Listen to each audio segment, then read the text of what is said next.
Hello everyone, welcome back to positive thoughts. నా పేరు వెంకట్, విశ్వమణి వెంకట్. నేను లా ఆఫ్ అట్రాక్షన్ కోచ్, అలాగే హోపోనోపోనో హీలర్ని. ఎవరికైనా లా ఆఫ్ అట్రాక్షన్ నేర్చుకోవాలి, అడ్వాన్స్ హోపోనోపోనో అర్థం చేసుకోవాలి, ఎలా అప్లై చేయాలో తెలుసుకోవాలనుకుంటే ఇక్కడ స్క్రీన్ పైన కనిపిస్తున్న నెంబర్కి కాంటాక్ట్ చేయండి. నేను కండక్ట్ చేసే ఆన్లైన్ క్లాసెస్ మీకు బాగా హెల్ప్ అవుతాయి.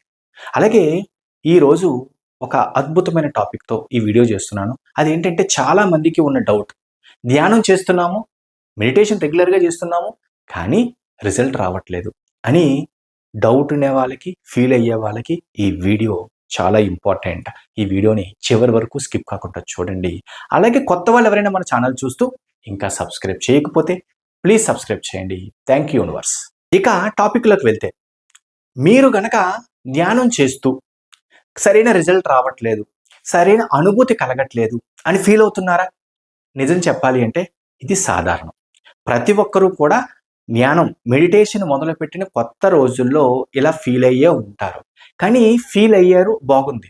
మరి ధ్యానం ద్వారా రిజల్ట్ రావాలి అంటే, మెడిటేషన్ పర్ఫెక్ట్గా వర్కౌట్ అవ్వాలి అంటే మీరు ఎక్కడ తప్పు చేస్తున్నారో తెలియాలి. అలాగే దానిని కరెక్షన్ తీసుకోవాలి కదా.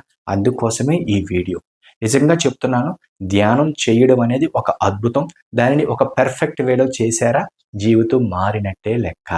మరి ధ్యానం చేయడం ద్వారా రిజల్ట్ రావట్లేదు అంటే అందులో దేనికి అన్న విషయం మీద కొన్ని ఎగ్జాంపుల్స్ ద్వారా మీకు క్లారిటీ ఇవ్వడానికి ట్రై చేస్తాను ఈ వీడియోలో. అందులో మొదటిది, ధ్యానం చేసేసిన మొదట్లో, అంటే ధ్యానం స్టార్ట్ చేసిన మొదటి రోజుల్లోనే రిజల్ట్ అనేది ఎక్కువ ఎక్స్పెక్ట్ చేస్తూ ఉంటారు. అంటే తొందరగా నాలో ఉన్న స్ట్రెస్ తగ్గిపోవాలి, అంటే ధ్యానం స్టార్ట్ చేసిన వారం రోజుల్లోనే అనుకుంటూ ఉంటారు, స్ట్రెస్ తగ్గిపోవాలి, ఆందోళన తగ్గిపోవాలి, అలాగే ఫలితాలు ఏదైతే అనుకుంటున్నారో ఫలితాలు ఎక్కువగా రావాలి అని ఇమ్మీడియట్గా అవి రాకపోతే రావట్లేదు అనే ఆందోళన. అంటే సింపుల్గా చెప్తున్నా, ధ్యానం మొదలుపెట్టిన వెంటనే రిజల్ట్స్ కోసం చూడడం అనేది అతి పెద్ద తప్పు. ఆ పాయింట్ అర్థం చేసుకోండి. ఇక్కడ సింపుల్గా చెప్పాలి అంటే, మెడిటేషన్, ధ్యానం అనేది మనసుకి, మన మైండ్కి చేసే ఎక్సర్సైజ్ లాంటిది. చూడండి, జిమ్లో జాయిన్ అయ్యారు వెయిట్ తగ్గాలని, లేదంటే బాడీ స్ట్రాంగ్ అవ్వాలని. వారం రోజుల్లోనే రిజల్ట్ వచ్చేస్తుందా? ఒకసారి ఆలోచించండి. మరి అలాంటిదే కదా ధ్యానం అనేది, మన మనసుకి, మన మైండ్కి చేసే ఎక్సర్సైజ్. అంటే ఆగాలి, పర్ఫెక్ట్గా రెగ్యులర్గా చేసుకుంటూ వెళ్ళాలి. ఆటోమేటిక్గా కొన్ని రోజులకి చిన్న చిన్న మార్పుల ద్వారా ఆటోమేటిక్గా మీరు అనుకున్న రిజల్ట్స్ రావడం అనేది సహజం. అందుకే తొందరపడొద్దు. రెండో తప్పు ఏంటంటే, ధ్యానం చేస్తూనే ఉంటారు, బట్ మీ మనసుని కంట్రోల్లో పెట్టుకోలేకపోతూ ఉంటారు. ధ్యానంలో కూర్చుంటారు, ఏవో ఆలోచనలు, ఏవో ఆందోళనలు. అంటే మనసుని కరెక్ట్గా కొద్దిసేపు కూడా ఒకవైపు నిలకడగా ఉంచలేకపోవడం. మీరు చేస్తున్న ఎఫర్మేషన్స్, అది గైడెడ్ మెడిటేషన్ అంటే పాజిటివ్ ఎఫర్మేషన్ చెప్పుకుంటూ ధ్యానం చేస్తూ ఉన్నట్లయితే ఏదైతే వస్తున్నాయో, ఏవైతే వింటున్నారో దాని వైపు ఫోకస్ పెట్టలేకపోవడం. అది కొద్దిమంది ఏం చేస్తారంటే, చాలాసేపు మెడిటేషన్లో కూర్చుంటారు, అర్ధగంట, గంట కూర్చుంటారు, కానీ ఒక 5 మినిట్స్ కూడా కాన్సన్ట్రేషన్గా మీ మైండ్ని కంట్రోల్లో పెట్టుకోలేకపోతూ ఉంటారు. మరి అలాంటప్పుడు మరి ధ్యానం కరెక్ట్ అయిన రిజల్ట్ ఇస్తుందా? ఎంతసేపు మెడిటేషన్ చేశారు అన్నది ముఖ్యం కాదు. 10 మినిట్స్ చేసినా, 15 మినిట్స్ చేసినా ఎంత పర్ఫెక్ట్గా చేశారు అన్నది ఇంపార్టెంట్. చాలా చాలా ఇంపార్టెంట్. ఈ పాయింట్ కూడా నోట్ చేసుకోండి. మీరు కనుక ఇలాంటి తప్పు చేస్తూ నాకు ధ్యానం వల్ల రిజల్ట్ రావట్లేదు అని అనుకుంటే కరెక్షన్ చేసుకోవాల్సిన టైం ఆసన్నమైంది. ఇంకొక పాయింట్ ఏంటంటే, ఇది చాలా ఇంపార్టెంట్. చాలామంది ఏంటంటే ధ్యానం, మెడిటేషన్ స్టార్ట్ చేసి కొన్ని రోజులు చేస్తారు, ఆపేస్తారు, మళ్ళీ ఏదో స్ట్రెస్కి గురవుతారు, అంటే ఏదో ఆందోళన, మళ్ళీ మొదలు పెడతారు, మళ్ళీ 4 రోజులు, వారం రోజులు మళ్ళీ చేస్తారు, మళ్ళీ కొంచెం అలా ప్రశాంతంగా అయ్యే టైంకి మళ్ళీ వదిలేస్తారు, మళ్ళీ వదిలేసి మళ్ళీ 15 డేస్ తర్వాత మళ్ళీ ఏదో ఆందోళన, లేదంటే మనసు చిరాకుగా ఉన్నట్టు మళ్ళీ మొదలు పెడతారు.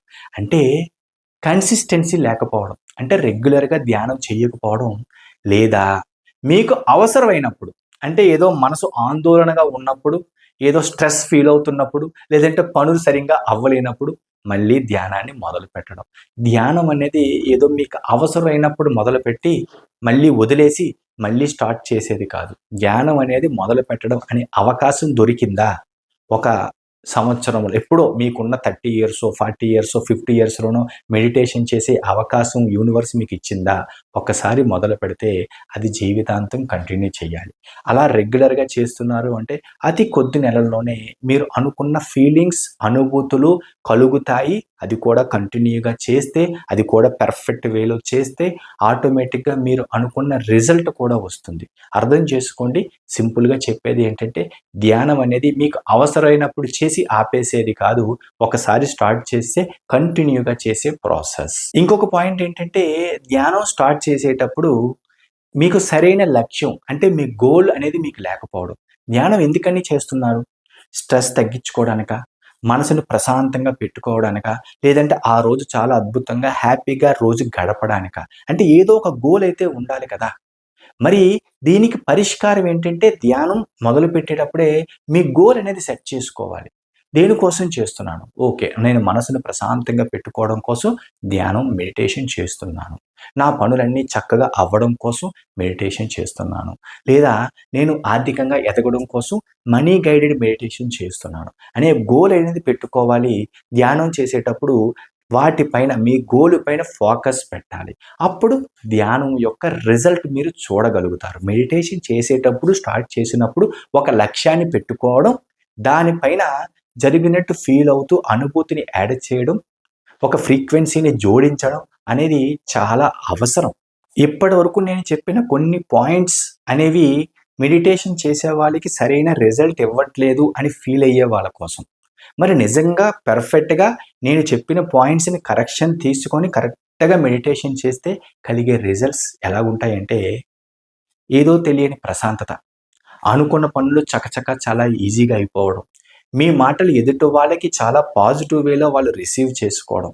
అంటే ఎలాగుండాలంటే మీ మాట అనేది ఒక శాసనంలాగా, ఒక వాల్యూ లాగా పనిచేయడం. ఇవన్నీ కూడా మార్పులు జరుగుతూ ఉంటాయి. పైగా ఆత్మవిశ్వాసం, సెల్ఫ్ కాన్ఫిడెన్స్ పెరగడం, తీసుకునే నిర్ణయాలు చాలా పర్ఫెక్ట్‌గా ఉండడం. ఇవన్నీ కూడా ధ్యానం స్టార్ట్ చేసిన అతి కొద్ది రోజుల్లోనే, కొన్ని నెలల్లోనే మీకు మీ లైఫ్‌లో మార్పుల రూపంలో కనిపిస్తాయి. ఎప్పుడు అంటే మీరు పర్ఫెక్ట్‌గా మెడిటేషన్ నేను చెప్పిన పాయింట్స్‌ని కరెక్షన్ తీసుకొని కాన్ఫిడెంట్‌గా మెడిటేషన్ రెగ్యులర్‌గా చేస్తున్న వాళ్ళకి జరిగే, కలిగే అనుభూతులు. ఇక ఫైనల్‌గా చెప్పేది ఈ వీడియో ద్వారా ఏంటంటే మీరు మెడిటేషన్ గనక స్టార్ట్ చేస్తే దేనికోసం మెడిటేషన్ చేస్తున్నారు? మనీ మెడిటేషన్ చేస్తున్నారా? చక్కగా మనీ మెడిటేషన్ రిలేటెడ్ వీడియోని పెట్టుకొని చక్కగా డబ్బు ఫ్లో మీ లైఫ్‌లోకి అద్భుతంగా ప్రవహిస్తుంది అని ఫీల్ అవుతూ 15 మినిట్స్ చేసినా చాలు. అంతకంటే ఎక్కువ చేయాల్సిన అవసరం అంతకంటే లేదు. పర్ఫెక్ట్‌గా చేస్తూ ఆ ఫీల్‌ని, ఆ అనుభూతిని యాడ్ చేశారంటే అది పర్ఫెక్ట్ మెడిటేషన్ అవుతుంది. ఏకాగ్రత కోసం, ప్రశాంతత కోసం చేస్తున్నారా? చక్కగా సైలెంట్ మోడ్‌లో మైండ్‌ని పెట్టుకొని చక్కగా మంచి ఫీల్‌తో శ్వాస మీద ధ్యాస పెడుతూ పర్ఫెక్ట్‌గా గనక మెడిటేషన్ చేశారు అంటే అతి కొద్ది రోజుల్లోనే మీరు అనుకున్న గోల్స్‌ని రీచ్ అవ్వగలుగుతారు. వారం బై వారం అంటే వారానికి కూడా ఏదో తెలియని తేడా మీ లైఫ్‌లో, మీ బాడీలో కనిపిస్తుంది. మీ మనసులో మీకే తెలుస్తుంది ఫస్టు. అనుభూతిని ఎంజాయ్ చేస్తూ పర్ఫెక్ట్‌గా మెడిటేషన్ కంటిన్యూ చేయడం ఒక్కటే సొల్యూషన్. మీరు ఇలా గనక చేశారు అంటే మెడిటేషన్ ద్వారా అద్భుతమైన రిజల్ట్స్ తీసుకోగలరు. ఇది 100% సత్యం. నమ్మండి. ఈ వీడియో గనక మీకు నచ్చినట్లయితే ఒక లైక్ చేయండి. అలాగే కొత్త వాళ్ళు ఎవరైనా మన ఛానల్ చూస్తూ ఇంకా సబ్స్క్రైబ్ చేయకపోతే ప్లీజ్ సబ్స్క్రైబ్ చేయండి. Thank you universe. Thank you universe. Thank you universe.